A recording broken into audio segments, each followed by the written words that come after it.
आई, ती कशी तयार झाली याचा विचार करत बसण्यापेक्षा ती जर आता तयार झाली असेल तर तिच्यासाठी चांगलं स्थळ शोधणं हे आपलं काम नाहीये का?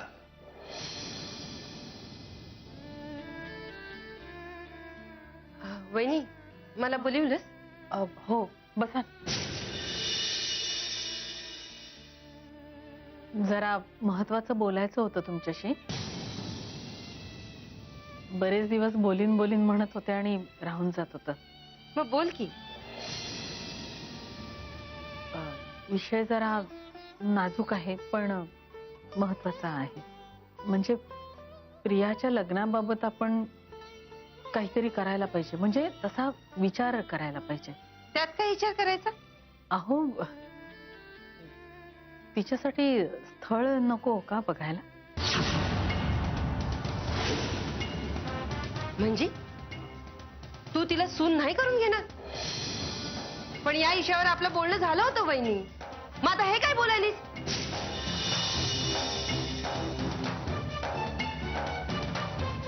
पंच, काळाबरोबर नाती सुद्धा बदलतात. म्हणजे अगदीच बदलतात असं नाही, पण त्यावर पुन्हा एकदा विचार करावा अशी परिस्थिती निर्माण होते. वहिनी, जे काय बोलायचंय ना ते स्पष्टच बोल.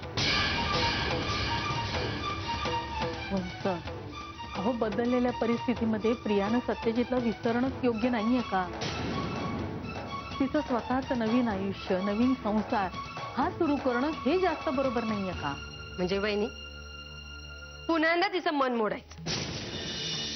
अगं, तूच तिला सांगितलं होतंस ना, म्हणूनच तिने स्वप्न रंगवलीत ना की ती या घरची सून होणार, सत्यजित बरोबर संसार करणार. आणि आता तू हेच बोलायलीस? पंच, आपण थोडं समजून घेऊन निर्णय घेऊया ना. म्हणजे तू आता समजा ठरवलंच आहेस? तसं नाही हो, आपण शांतपणे विचार करूया. अगं, सरळ सरळ एका वाक्यात सांग ना. मंजिरी, तुला तर देवी वाटायला लागली.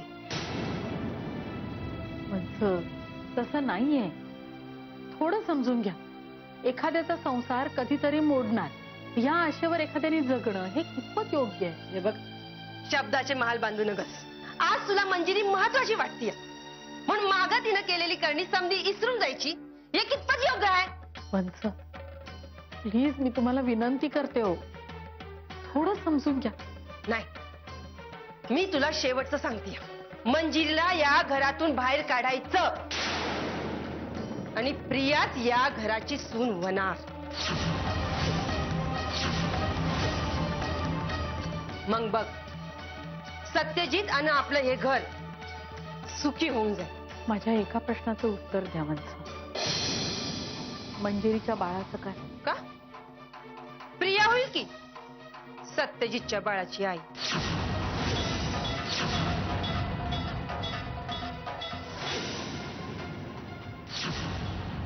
मला कळत नाही अर्धी. विहंग म्हणजे त्याचं वागणं एवढं बदललंय ना. काही कारण नसताना उगाच रागवणं, चिडणं, प्रत्येक गोष्टीला नकार, निरुत्साह. नाही अर्धी. नाही, लोक म्हणतात ना तेच खरंय. लग्नानंतर नवरा प्रियकर राहतच नाही. त्याचं प्रेम बरोबर दुधासारखं आटत जात आणि त्यावर स्थिर साय जमा होते.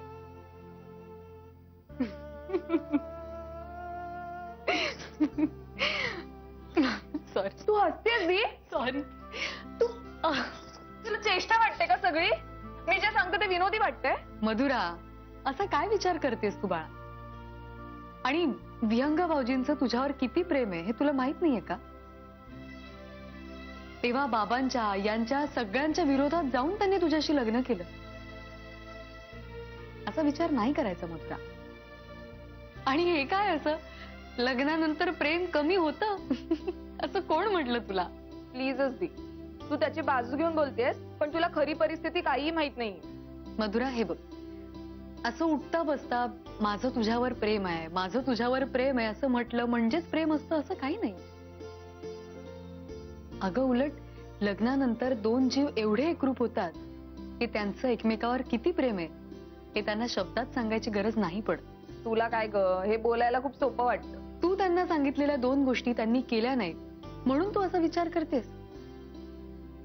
मला तर वाटतं विहंग भाऊजींनी तुझ्यासाठी केलेल्या सगळ्या गोष्टी तू सोयीस्करपणे विसरतेस. असं नसतं बाळा. आणि एक लक्षात ठेव, त्यांनी तुझ्यासाठी त्यांचं अख्खं आयुष्य बदललंय. आणि प्रॉब्लेम्स असतात अगं. नसेल जमलं त्यांना यायला तुझ्यासोबत. अगं पण मग ते प्रॉब्लेम त्यांनी शेअर तरी करावेत ना. त्यांच्या डोक्यावर एवढे ताण आहेत, ते सगळे ते तुझ्या डोक्यावर का टाकतील?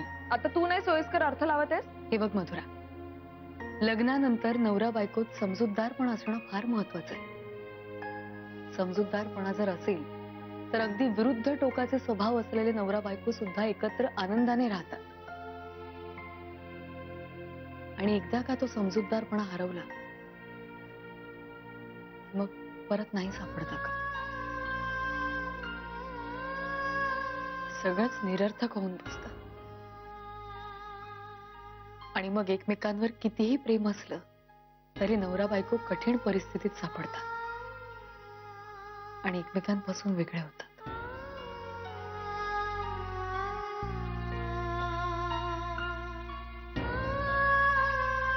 दी, तू जे काही बोलतेस ना ते कळतंय का मला, अगदी खरंय. पण मला नेमकं हेच कळत नाहीये की माझं कुठे चुकतंय. आपण आपल्या जोडीदाराकडनं काही अपेक्षा करणं हे चुकीचं आहे. आणि मुळात खूप काही मोठ्या अवास्तव अशा अपेक्षा नाहीच आहेत ग माझ्या. मुळात काय, मी ना असा संसार इमॅजिनच केला नव्हता. खरं सांगू, विहंग आणि माझ्या प्रॉब्लेम्स बद्दल मला एक दिवस तुझ्याशी बोलावं लागेल हे मला कधीच वाटलं नव्हतं. आणि आता बघ काय परिस्थिती आहे. मधुरा, मधुरा बाळ, असं नसतं अगं. नाही यार, मी नाही सहन करू शकत आहे. मधुरा, मधुरा, अगं सगळं व्यवस्थित होईल बाळा. तू नको काळजी करूस. हे बघ काय ना, या सगळ्यासाठी थोडा वेळ जायला हवा बस. मग सगळं पूर्वीसारखं सुरळीत होईल.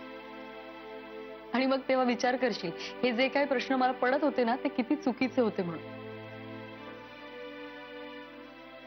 2 + 2 = 4 असा संसार कधीच होत नसतो. येईल ते तुझ्या लक्षात. पण माझ्यावर विश्वास ठेव, सगळं पूर्वीसारखं सुरळीत होईल. काळजी करू नकोस.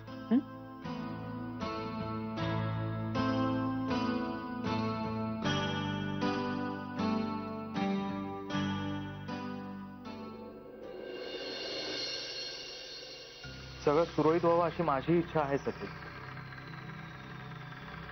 पण माझ्या एकट्याच्या इच्छेने काही होणार आहे का? मधुरानं अगदी लहान मुलासारखं वागत. अरे थोडा तरी समजूतदारपणा तिने नको का दाखवायला? हो विहंग, पण अरे ती खरंच लहान आहे. आणि बघ कसं आहे, जसे आपण आपल्या बिझनेस मधले क्रायसिस मॅनेज करतो तसेच आपल्याला आपल्या पर्सनल आयुष्यातले क्रायसिस सुद्धा मॅनेज करावे लागतील. तुला हवं असेल तर मी बोलतो मधुराशी. मला तुझ्याशी एका वेगळ्या विषयावर बोलायचं. काल दादा होळकर घरी आला होता. काय? घरी म्हणजे घराच्या बाहेर, प्रियाला भेटायला. दादा दिवसेंदिवस जरा जास्तच आत घुसतोय. त्याचा काहीतरी बंदोबस्त करावा लागणारच आहे मला. पण तो आला तरी कसा? त्याचं असं म्हणणं होतं की प्रियाचे काही कपडे, काही वस्तू त्याच्याकडे राहिल्या होत्या, त्या परत करायला तो आला. त्यानं प्रियाला फोन करून जवळजवळ धमकावलं की जर ती त्याला भेटायला बाहेर नाही आली तर तो घरात घुसेल. आणि म्हणून मग तीही गेली. अरे मग त्याचा फोन आला हे लगेच तुला प्रियाने का नाही सांगितलं? माझं झालंय हे तिला विचारून. घाबरली ती. तिला असं वाटलं असेल की मला जर कळलं तर मग वेगळा काहीतरी राडा, म्हणून मग ती गेली त्याला भेटायला. कोइन्सिडेंटली तिथे त्या दोघांना गौरांगनी एकत्र पाहिलं आणि त्यानं मला ही सगळं सांगितलं. पण मग आता काय करायचं तुझ्या डोक्यात? काय नाही, मी दादाची पोलीस कंप्लेंट करणार आहे. त्याने काही उपयोग होणार आहे का सत्यजित? मागच्या वेळी दादानी काय नाटक केलं होतं माहिती आहे ना? यावेळी तो असंच काहीतरी सांगणार. प्रिया स्वतःहून त्याला भेटायला आली असंही तो सांगायला काही कमी करणार नाही. आणि तसंही कोणी कोणाला भेटलं हा काही गुन्हा होत नाही ना. आता त्याचा हेतू काही वेगळा जरी असला तरी तो आपल्याला सिद्ध नाही करताय. त्यामुळे काय होणार, तो परत एकदा सुटणार. अरे मग मी काय फक्त गप्प बसून बघत राहायचं काय सगळं? काहीच उपाय करायचा नाही? उपाय आहे सत्यजित, आणि आता आपण जो उपाय करू ना तो कायमचा असेल. पण त्यासाठी थोडा तरी वेळ जाऊ द्यावा लागेल ना. Graham Johnson. Hello, yeah speaking. Okay,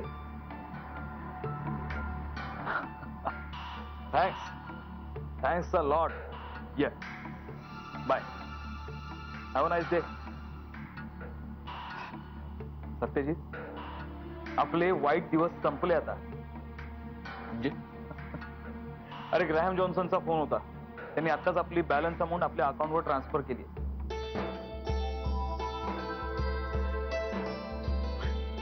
म्हणजे आपण आता आपण आपलं सगळं कर्ज फेडू शकतो. आपण आता विहंग, मी सगळ्यात आधी पुण्याला जातो, बाबांना जाऊन भेटतो, त्यांचे सगळे पैसे त्यांना परत करून टाकतो. माझं घर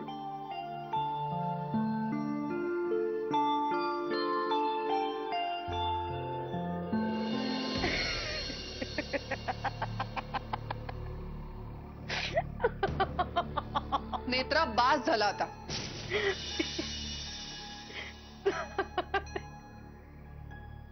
सॉरी सॉरी. अगं पण माझ्या डोळ्यासमोर ना ते चित्रच जात नाहीये. दादा होळकरच्या हातात गिटार.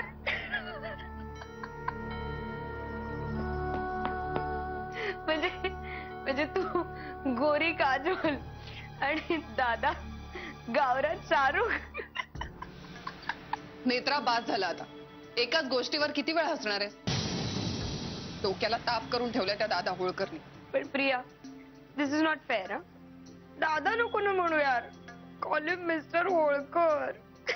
त्याचा उपयोग करून घ्यायचा नसताना तर कधीच वाटेला लावलं असतं त्याला. खरंय तुझं.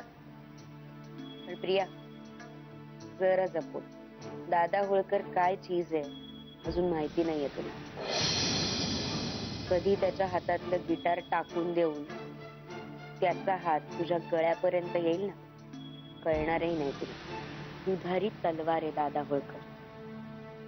आणि इतकं डेंजरस शस्त्र हातात घ्यायच्या आधी 100 वेळा विचार करावा लागतो. नाहीतर कधी आपला हात तुटून बाजूला पडेल ना, कळणारही नाही. वाटतेस तेवढी सोपी नाहीयेस नेत्रा. माझ्या अपेक्षेपेक्षा जास्त माहिती आहे तुला दादा होळकर बद्दल. कशी काय? दादा होळकर माझ्या आधी तुझ्या मागे. बाय गॉड ग्रेस, माझं आधीच गौरांशी लग्न झाल्यामुळे मी फक्त त्याची सिस्टर आहे, देखणी ताई. आणि आय कॅन कॉल हिम दादा होळकर. तुमचं म्हणजे अगदी 16-17 वर्षाच्या कॉलेज वीरांच्या वर चाललंय पप्पी लव्ह. आता हा खेळ मी कसा आणि किती रंगवते ना ते बघच तू. काळजी घे पण जरा. दादा होळकर डेंजरस आहे. आपल्या घरातली माणसं काही त्याच्यापेक्षा कमी डेंजरस नाहीये. आता काल गौरांगनी तुला बघितलं, प्रकरण निवळलं म्हणून ठीक आहे, पण आपल्याला खूप काळजीपूर्वक वागायला हवं याच्या पुढे. ही एकदा पकडली गेलीच आहे ना. कारण गौरांगनी मंजिरी, एक दिवस मी दादा होळकरशी फोनवरती बोलत होते तर ही बया आली ना रूम मध्ये आणि ऐकलं तिने सगळं. बापरे, किती हातापाया पडायला लागलं माहितीये तिच्या. कयावया केली, रडले. तेव्हा कुठे जाऊन सगळं प्रकरण निवळ. नाही तर होतं माझ्या हातात गोव्याचं तिकीट. पण मग मंजिरीने हे घरातल्या कोणाला सांगितलं नाही? ही मंजिरी आहे. दया, क्षमा, शांती त्यांचं मूर्तिमंत उदाहरण आहे ना ती. देवी व्हायचंय तिला. चालू आहेत तिचे प्रयत्न.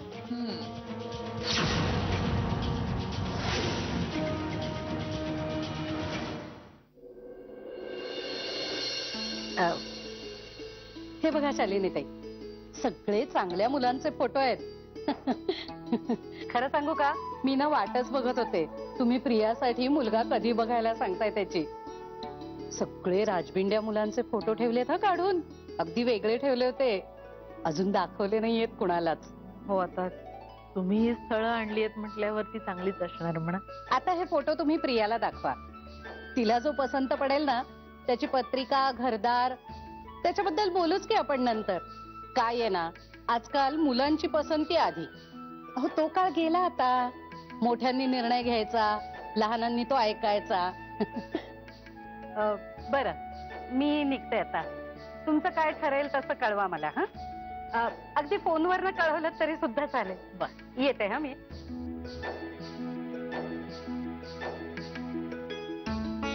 वंश, हा कसा आहे? वहिनी, तुझं हे समजा काय चाललंय ना, मला अजिबात कळत नाही. आणि मला तर वाटतं तुला बी कळत नाही हे तू काय करतेस ते. आणि तरी बी तू असंच करणार असशील ना, तर लई मोठी चूक करतेस. हे जे काही प्रियासाठी स्थळ बघतीये ना, मला अजिबात मान्य नाही. वंश, हा संपलेला विषय पुन्हा पुन्हा उकरून काढायची काय गरज आहे? यासाठी मुलगा शोधणं हा माझा किंवा सत्यजितचा निर्णय नाहीये. हा सर्वस्वी प्रियाचाच निर्णय आहे.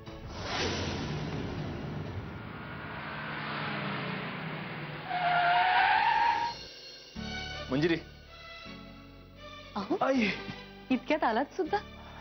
आज मी ऑफिसमधनं लवकर निघालो आणि पुण्याला जाऊन आलो बाबांकडे. अहो, मंजिरी, तुला एक अत्यंत आनंदाची बातमी द्यायची. मी आपल्या डोक्यावरचं सगळं कर्ज फेडलंय. बाबांचे पैसे त्यांना परत केलेत. कळलंय मला. मला बाबांचा फोन आला होता आता तुम्ही येण्याआधी. हो, मला उगीच वाटलं की मी तुला घरी येऊन खूप मोठं सरप्राईज. खरंच मला इतका आनंद झालाय. ऍक्च्युली मीच तुम्हाला सरप्राईज देणार आहे. या. काय? अहो, या तर. बरं, तुम्ही 1 मिनिट इथे थांबा, मी लगेच येते. अरे, याला काय अर्थ आहे मंजिरी? अहो, आले 1 मिनिट.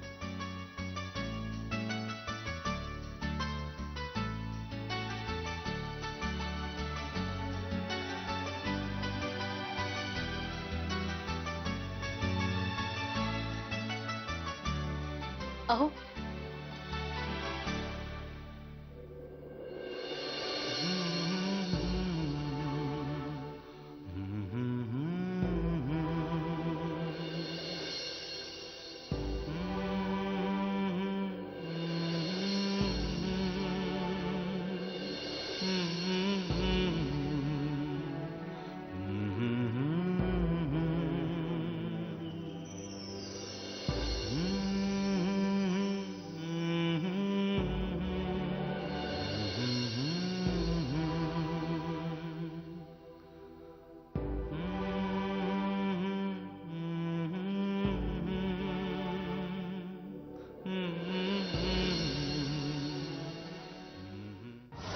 सगळ्यांना वाटतंय सगळं सुरळीत चाललंय.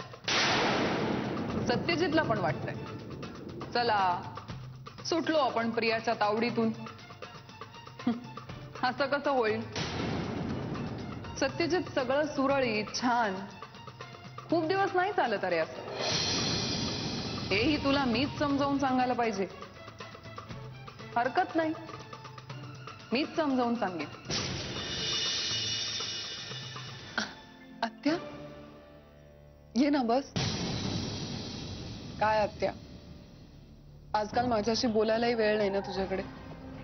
मी कशी आहे, माझी तब्येत कशी आहे हे बघावंसं नाही वाटलं तुला? पण जाऊ दे, ते काही असलं ना तरी मला माहिती या सगळ्यांमध्ये सगळ्यात जास्त खरं प्रेम करणारी तू एकमेव आहेस. मागचं मागं सोड. आणि तू हे पुढं काय चालवलंयस ते सांगत. पुढे काय? अजून मला आरामाची गरज आहे म्हणून आराम करते. ते करच, पण तिकडे वहिनी तुझ्यासाठी मुलगा बघायला निघाली. आणि तिला विचारलं तर म्हणते कशी तुझाच होकार आहे म्हणून.